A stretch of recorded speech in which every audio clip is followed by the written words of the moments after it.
I still remember the day like it was yesterday. 18 months of my life, invested in what I thought was a meaningful relationship with Amber.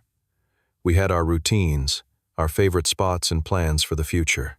Then came that conversation that would change everything. She sat across from me at our kitchen table, casually mentioning that her ex needed a place to stay, in my apartment, my space.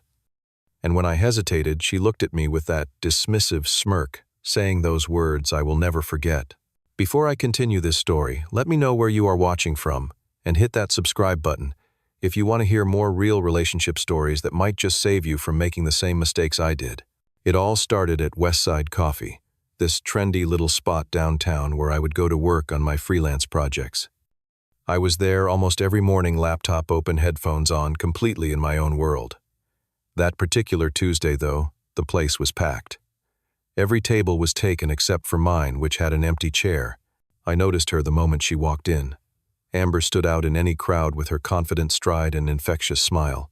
After ordering her drink, she scanned the cafe for somewhere to sit. Our eyes met, and I gestured to the empty seat at my table. I figured we would just share the space quietly, but she immediately struck up a conversation. "Thanks for saving me from having to balance my coffee and laptop while standing in a corner," she said with a warm smile.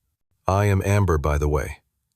Evan, I replied, immediately captivated by her easy confidence. "And technically I did not save the seat for you, but I am glad it worked out." That casual conversation turned into 2 hours of talking about everything from our favorite books to our career aspirations. I learned she was a marketing coordinator at a growing tech company, passionate about travel, and had just moved back to the city after spending a year working abroad. By the time we realized how long we had been chatting, I had already asked for her number and set up our first official date. Our connection felt effortless from the start. Our first date at the art gallery opening turned into dinner, which turned into a walk along the riverfront until midnight. We discovered we had similar tastes in music, shared a love for documentary films, and both dreamed of visiting Japan someday. The chemistry was undeniable, and each date after that only strengthened it. The first 6 months with Amber were like living in a highlight reel. We explored hidden restaurants in the city, took spontaneous day trips to the coast, and spent lazy Sundays cooking elaborate breakfasts and watching movies. She introduced me to rock climbing, and I taught her how to make my grandmother's famous lasagna. Everything felt right in a way I had never experienced before. I still remember how nervous I was when I first introduced Amber to my parents during their visit to the city.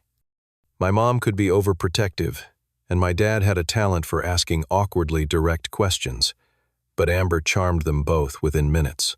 She brought my mother a cookbook from her favorite local chef and talked football with my dad. By the end of the evening, my mom was texting me that she was a keeper. My friends embraced her just as quickly. Jason, who rarely approved of anyone I dated, pulled me aside at his birthday party to tell me, "This one is different, man.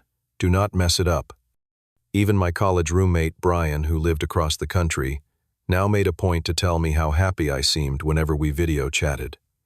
For our 6-month anniversary, I planned what I thought was the perfect surprise. Amber had mentioned wanting to see this touring Broadway show, but tickets had been sold out for months. I managed to find 2 seats through a coworker whose uncle worked at the theater. I made reservations at an upscale restaurant nearby, and even splurged on a hotel room downtown, so we would not have to drive home afterward. When I revealed the surprise that morning, her reaction was everything I had hoped for. She jumped into my arms, nearly knocking me over, repeating, "I cannot believe you did this," over and over. That night felt magical, and as we lay in the hotel bed talking about our favorite parts of the show, I started to think she might be the one. Our first weekend trip came a month later. I had access to a cabin about 3 hours north, nestled in the mountains with amazing hiking trails all around. Those 3 days of disconnecting from the world, cooking meals together and falling asleep in front of the fireplace, cemented Amber as an essential part of my life. We took photos together that I immediately framed and placed on my bedside table when we returned. As the months passed, we naturally fell into comfortable routines. Tuesday nights became our dedicated date night when we tried new restaurants. Sunday mornings were for farmers market trips followed by brunch. We developed inside jokes and could communicate with just a look across a crowded room. I knew her coffee order, and she knew exactly how I liked my burgers cooked. I had always been someone who valued personal space and time alone, but I found myself wanting Amber around constantly. My apartment started accumulating her things bit by bit. First, it was just a toothbrush and some skincare products in the bathroom, then a drawer for some clothes. Eventually, she had favorite mugs in my cabinet and her preferred snacks in my pantry. When I gave her the spare key to my apartment, it felt like a significant step forward. "Just so you can come over whenever you want," I told her, trying to be casual about it despite the emotional weight of the gesture. She immediately added it to her keychain and gave me a lingering kiss that told me she understood the significance too. As Amber started staying over more frequently, we began discussing the possibility of officially living together. "It practically feels like we already do," she pointed out one evening as we discussed the idea. I found myself eagerly agreeing, excited about waking up next to her every day. Little did I know what was really coming. The first signs of trouble were so subtle, I almost convinced myself I was imagining them. Amber started taking longer to respond to my texts, sometimes not replying until hours later with brief messages. Our Tuesday date nights were increasingly canceled due to work emergencies, or she would be distracted throughout dinner, constantly checking her phone. I noticed she became more critical of small things about me. The way I dressed suddenly seemed to bother her. "Do you own any shirts that are not plaid?" she asked once with a hint of disdain. I had never heard before. She complained about my apartment being too cluttered, though nothing had changed since she first visited. Even my career choices came under scrutiny. "Do you really want to stay freelance forever?" Where is the ambition in that? I tried to brush these comments off, but they accumulated like paper cuts on my confidence. I started second-guessing my choices and wondering if I really was not good enough for her. Maybe I had become too comfortable, I thought. Maybe I needed to put in more effort. The name Jake first entered our conversations casually, almost in passing. My ex Jake used to say the same thing she mentioned during a discussion about political views. At first I thought nothing of it. Everyone has a past, and exes occasionally come up in conversation. But soon Jake references became more frequent and increasingly favorable. "Jake always knew the best restaurants in any city we visited," she would say, or "Jake wore these amazing tailored suits to work every day." Each mention felt like a comparison I was silently failing. I learned that Jake was some kind of investment banker, lived in a luxury high-rise downtown, and according to Amber, knew exactly what he wanted and how to get it. In response to these subtle changes, I doubled down on trying to make Amber happy. I researched trendy restaurants weeks in advance to secure reservations. I surprised her with concert tickets to her favorite band. I even started updating my wardrobe, buying more sophisticated clothes that I thought might impress her. None of it seemed to make a difference. On days when she was distant, I would send thoughtful texts or pick up her favorite dessert on the way home. When she canceled plans, I would hide my disappointment and assure her it was fine. I was trying so hard to be understanding, to be the supportive boyfriend she needed, that I missed all the warning signs flashing right in front of me. Then came that Thursday evening that would change everything. Amber came over after work, unusually energetic and talkative.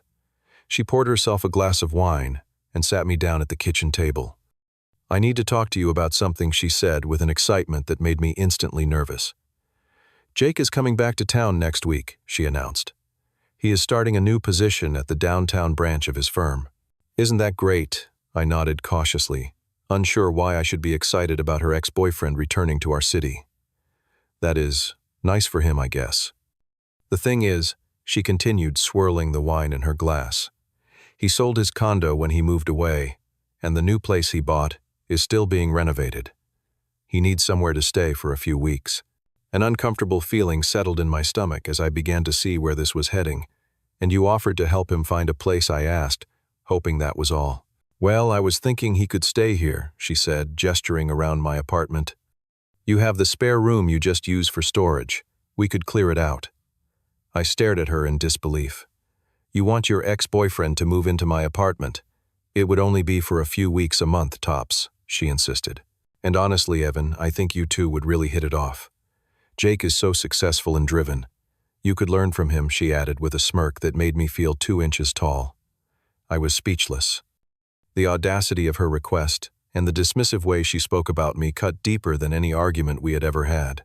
As I sat there processing, she continued outlining all the reasons this was a perfectly reasonable idea, as if my feelings on the matter were merely an inconvenient obstacle. When Jake actually showed up at my apartment that weekend, just to see the space, I felt like I was in some bizarre, alternate reality. He walked in like he owned the place, inspecting rooms and making comments about what he would improve if it were his. Tall, conventionally handsome, and dressed in an expensive-looking casual outfit that probably cost more than my entire wardrobe, Jake was exactly as Amber had described him.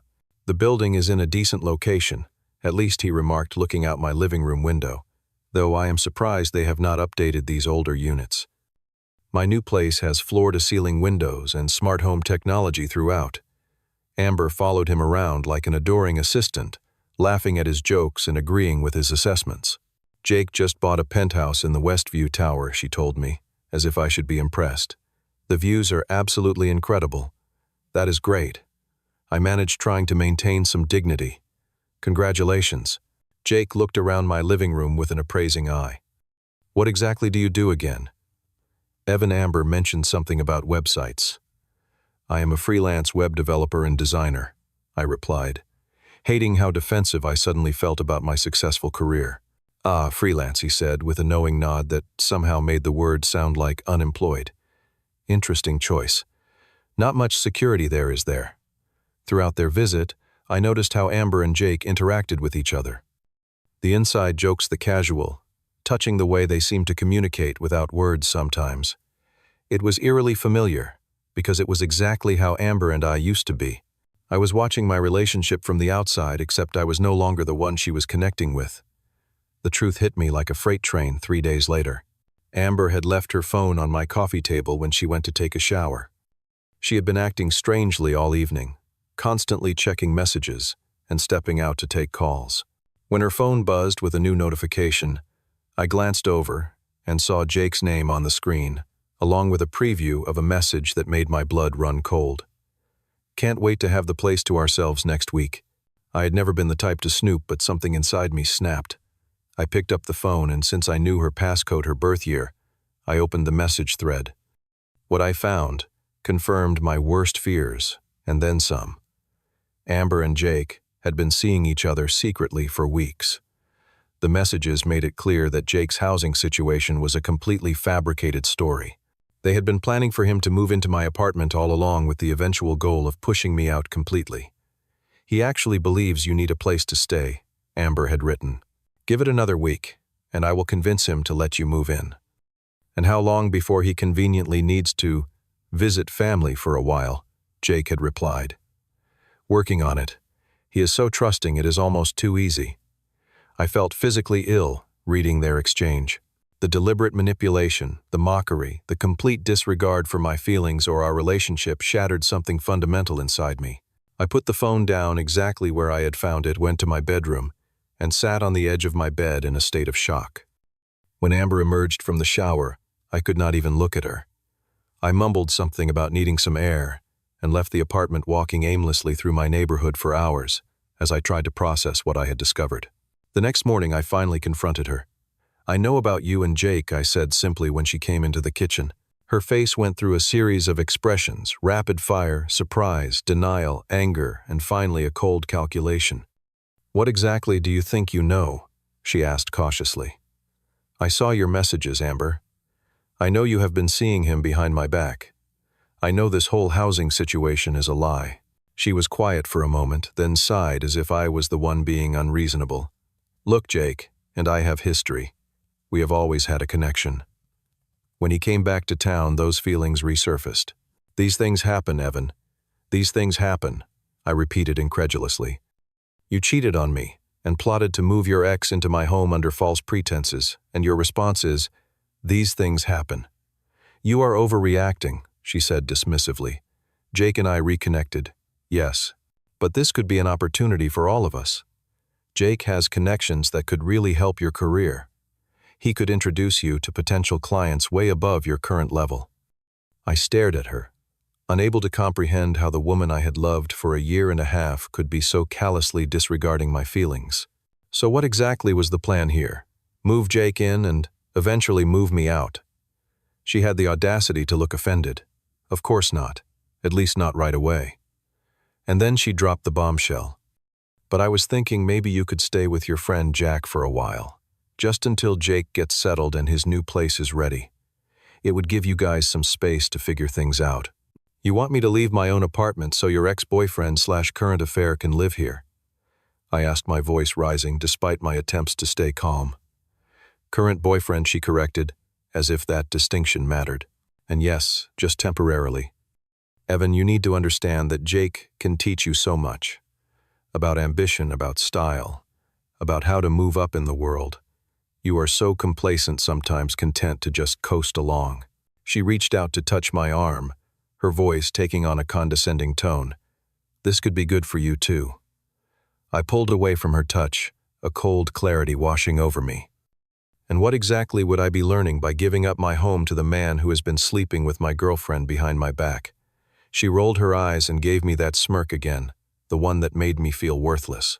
You could learn how a real man takes what he wants instead of just accepting whatever scraps life throws at him. In that moment, something inside me changed permanently. It was as if I could suddenly see Amber clearly for the first time since we met. All the red flags I had ignored came rushing back, all the compromises I had made that had slowly eroded my self-respect.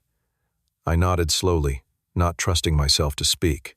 So you will think about it, she asked, mistaking my silence for consideration. I will think about it. I confirmed, my voice eerily calm, even to my own ears. Satisfied with what she perceived as my submission, Amber kissed my cheek and grabbed her purse. Great. I am meeting Jake for lunch to discuss logistics. We can talk more tonight. After she left, I sat alone in my apartment for nearly an hour, just processing everything that had happened. Every memory of our relationship played through my mind like a movie. But now, I could see all the manipulation I had missed. How she had gradually isolated me from friends who questioned her behavior. How she had slowly chipped away at my confidence. How she had been molding me into someone who would accept exactly this kind of treatment. That night, after Amber texted that she was working late, obviously with Jake, I made my decision. I gathered every item that belonged to Amber from throughout my apartment, her clothes from my closet and drawers, her toiletries from the bathroom, books, jewelry, the special tea she liked that I always kept stocked. Everything went into boxes and bags. I changed the locks on my apartment door, a process that was surprisingly simple thanks to a YouTube tutorial and a quick trip to the hardware store. Then, I carried all of her possessions down to the curb, neatly packed and labeled. Finally, I composed a text message to Jake. She is yours now. Her things are at the curb outside my building. Neither of you is welcome here again. I followed this with an email to Amber, detailing exactly why I never wanted to hear from her again, making it clear that any further attempts at contact would be unwelcome. Then, I blocked both of their numbers, changed my email password, which Amber knew, and poured myself a glass of whiskey. For the first time in months, I felt like I could breathe again. The fallout was immediate and intense. My phone blew up with calls and texts from Amber's friends accusing me of being cruel and unreasonable. Amber herself tried to reach me through every possible channel, her messages cycling between rage, tearful pleas, and manipulative guilt trips. She even showed up at my workplace once, causing such a scene that my boss had to ask her to leave. Jake appeared at my apartment the evening after I changed the locks, pounding on the door and threatening legal action over Amber's possessions. I spoke to him calmly through the door, informing him that all of her things had been packed carefully and left where she could retrieve them, and that any further harassment would result in a call to the police. He eventually left, but not before warning me that I would regret disrespecting them like this. I expected to feel devastated in the aftermath, but what surprised me most was the overwhelming sense of relief. It was as if I had been carrying a heavy weight for months without realizing it, and suddenly it was gone. Yes, there was pain and anger too, but predominantly I felt free. My friend Jack was my rock during those first difficult weeks. He came over the night after everything happened, bringing pizza and beer, and just listened as I poured out the whole sordid story. I always thought there was something off about her, he admitted after I finished. But you seem so happy. I did not want to be that guy who criticizes his friend's girlfriend. Jack helped me rearrange my apartment, moving furniture and adding some new pieces to make the space feel different, more mine again. We painted the spare room that had nearly become Jake's, transforming it into a proper home office where I could focus on growing my freelance business. Other friends rallied around me too. My college roommate Brian flew in for a weekend visit, a gesture that moved me deeply. My neighbor Rachel, who had always been polite but distant, started inviting me to join her weekend hiking group. These connections reminded me that I was valued and appreciated just as I was. The healing process was not linear. Some days I would feel strong and centered, proud of how I had stood up for myself. Other days, usually when something reminded me of Amber, the hurt would come rushing back. I had moments of doubt where I wondered if I had overreacted, if I should have tried harder to make things work. But those moments became less frequent as time passed. I threw myself into projects I had been putting off. I redesigned my professional website and reached out to old clients. I started learning a new programming language I had been interested in for years. I joined a recreational basketball league, something Amber had subtly discouraged because it took time away from her. I reconnected with friends I had not seen enough during our relationship. Slowly but surely, I rebuilt my life on my own terms. I rediscovered parts of myself that had been suppressed during my time with Amber. My confidence returned not because someone else validated me, but because I recognized my own worth. 6 months after the breakup, I ran into Amber at a local coffee shop. Not Westside Coffee, where we had met, but another place across town. She looked different somehow, less polished than I remembered. She spotted me immediately and approached my table. "Evan," she said, her voice soft and uncertain. "How are you?" "I am doing well," I replied honestly. "Really well, actually." She nodded, shifting her weight from one foot to the other. "I heard your business is taking off. A client of mine mentioned working with you. Said you did amazing work." "Thanks. Things have been busy in a good way." An awkward silence stretched between us before she finally said Jake and I broke up. It did not take long for me to see who he really was. She laughed bitterly. "Turns out he was using me just like I." She trailed off, unable to finish the admission. "Just like you were using me," I finished for her. She had the grace to look ashamed. "I am sorry, Evan. I was so wrong about everything. About you, about Jake, about what I thought I wanted." She took a deep breath. "I have been doing a lot of thinking, a lot of work on myself. I wondered if maybe someday we could try again, now that I realize what I threw away. 6 months earlier, those words might have been exactly what I wanted to hear. But now, looking at her, all I felt was a calm certainty that that chapter of my life was closed for good. "I wish you the best, Amber. I really do," I said sincerely. "But no, we cannot try again. What happened between us showed me what I deserve in a relationship, and it is more than what we had." Her eyes filled with tears, but she nodded in understanding. "I figured you would say that, but I had to try." She turned to leave, then paused. "You are different now, stronger. I am just more myself," I corrected her. I always had this in me. After she left, I sat there thinking about the journey I had been on. The pain of betrayal had forced me to rebuild my life from the ground up, to examine what truly mattered to me, and what kind of person I wanted to be. In many ways, the experience had been a gift, though certainly not one I would have chosen. The greatest lesson I learned was not about relationships or warning signs, though those lessons were valuable too. The most important thing I discovered was my own resilience and the power that comes from honoring your self-worth. I realized that true strength is not about dominating others or taking what you want at any cost. Real strength lies in having the courage to stand up for yourself, even when it means standing alone. Have you ever had to make a difficult choice between your dignity and a relationship? I would love to hear your stories in the comments below. If this resonated with you, please like and subscribe to hear more stories about life's challenging moments and the wisdom we can gain from them. And if you know someone who might need to hear this message right now, share this video with them. Sometimes knowing we are not alone in our struggles is the first step toward healing. Thank you for listening to my story. And remember, you always deserve better than to be someone's backup plan or stepping stone.